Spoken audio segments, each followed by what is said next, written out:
Today we're going to discuss one of the most critical and important topics that we will ever discuss in spirit science. Among all of the things we have discussed, this is one that needs to be taken seriously and is the most important part of the evolution of consciousness that we are experiencing today. Today we shall discuss the power of the heart.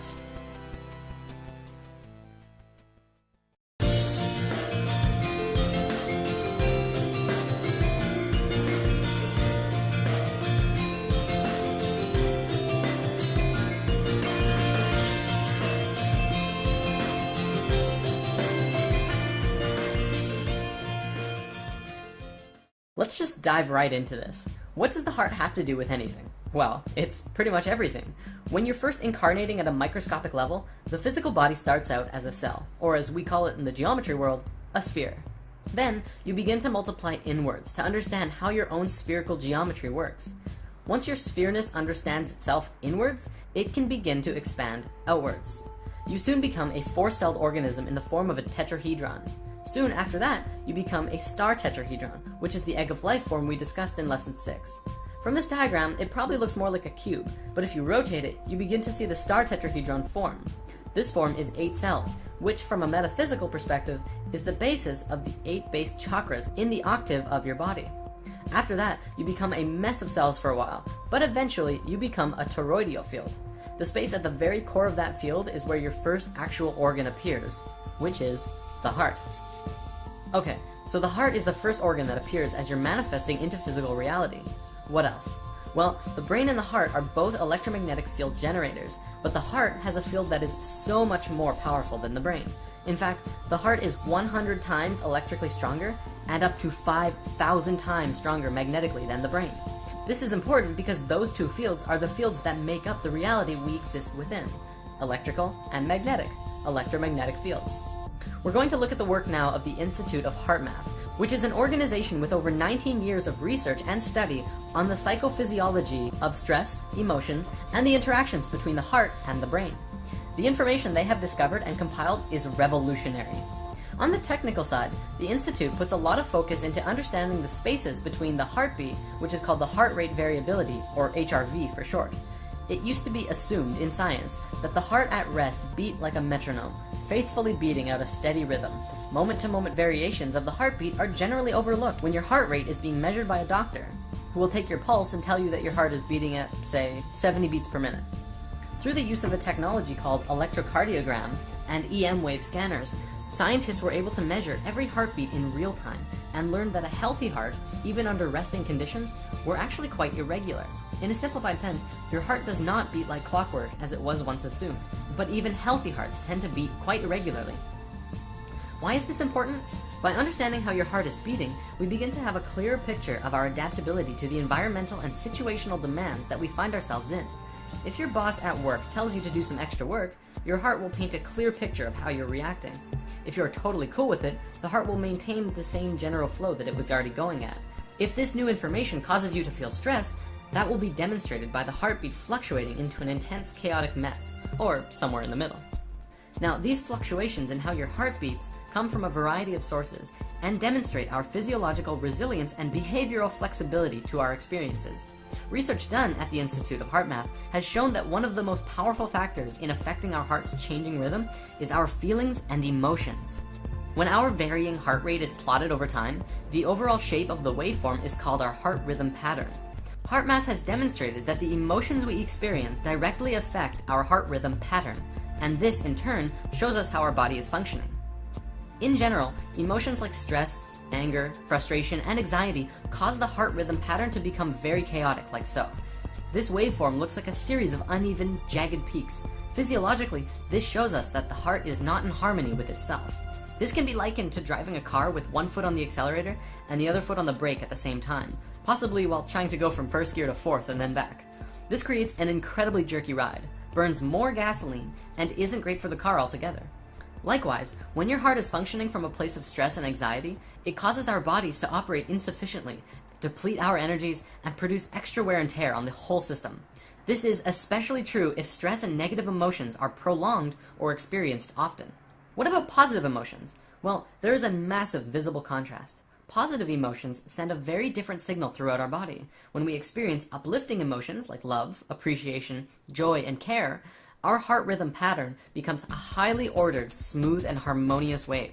We begin to match the waveforms that are seen in the color spectrum, or perhaps we could liken it to music.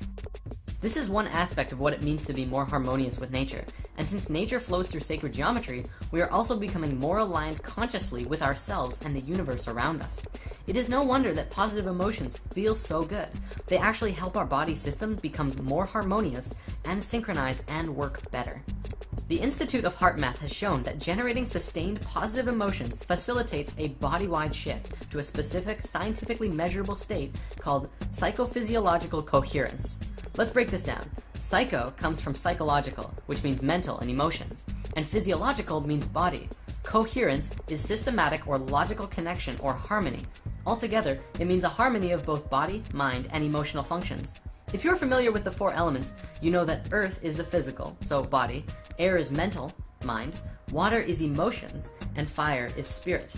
HeartMath has scientifically shown now that positive and healthy emotions bring 3 of those elements into coherence, and although they don't look at the spiritual aspect, I don't doubt that the fire element also comes into harmony. In an experiment done at the Institute, they hooked up scanners to an individual who was subjected to very chaotic emotions. For 300 seconds, they measured the respiration, heart rate variability, and blood pressure rhythm. After this time, the individual on the scanners did a technique on himself which they have dubbed the HeartMath Quick Coherence Technique, which activated a feeling of love and appreciation. Instantly, all 3 of the rhythms came into entrainment and harmony with each other, and stayed in harmony for the remainder of the experiment. One important note to stress is that cohesion is not relaxation. The process of relaxation is a low-energy state in which the individual rests both body and mind, typically disengaging from cognitive and emotional processes. In contrast, coherence is experienced as a calm and balanced, yet energized and responsive state of being that is optimal for mental acuity, focus, problem-solving, and decision-making, as well as the physical activity and coordination. So coherence is the natural state you want to be in all the time. Unless you're relaxing. That's good too. So how does one get into this state of cohesion? Breathing. Your breath is intimately connected to your heart rate and your heart in general. And if you ever find yourself in a very chaotic mental state, take a few seconds to step back of what's causing the chaos and focus on your breath. Take long and deep breaths. The Institute of Heart Math doesn't put too much focus into particular breathing techniques, but they put an emphasis on using your breath as well as positive and loving emotions to bring you back into a state of cohesion. They say that it's not super necessary to put focus on your breath all the time, but it is very helpful to bring yourself out of chaos and back into alignment. From a spiritual perspective, and if you're working towards that, breath is very important. However, breath is another huge topic, and I personally recommend focusing on your breath during meditations. Focusing on breathing and your heart is a beautiful way to move into a silent space during meditation and deeper into yourself, all while sustaining the same healthy emotions. Now, throughout ancient history, across many, many religions and belief systems, the heart was always considered a center of the being, the source of spiritual wisdom and insight, thought, emotion, and connection to the divine. The ancient Egyptians believed that all thought and life was done from the heart, which is why they threw away the brain after the pharaoh died, but they left the heart in the body. They felt that the being would need it in the next life, so they left it there, but the brain was useless. Western scientific thought places the heart as just a pump. However, in the last several decades, science has begun to go full circle in realizing and understanding what these ancient civilizations knew and taught. In the field of neurocardiology, scientists have discovered that the heart possesses its own intrinsic nervous system, a network of brain cells with over 40,000 neurons. This gives the heart the ability to independently sense and process information, and make decisions, even demonstrate a type of learning and memory. In a simplified sense, you can think with your heart. The heart is truly an intelligent system. The heart also has found to be a hormone gland, manufacturing and secreting numerous hormones and neurotransmitters that profoundly affect the brain and body function. Among these hormones is one called oxytocin, well known as the love or bonding hormone, bringing things together.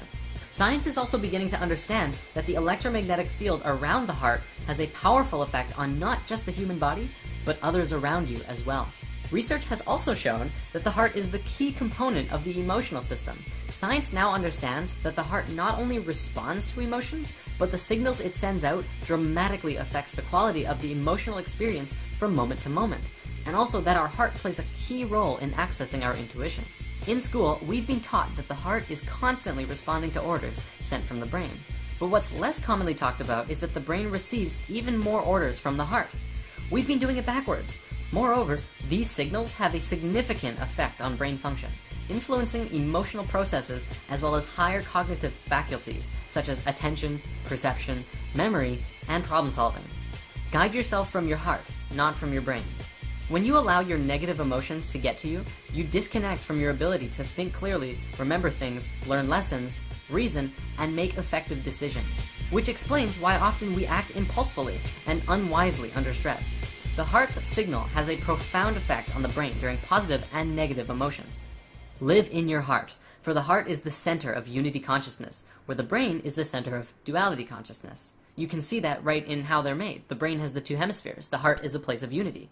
Since we fell in consciousness, we moved from heart consciousness and into our brains, and all decisions were made from the brain. In doing so, we became polarized and lost our connections to the universal consciousness called unity.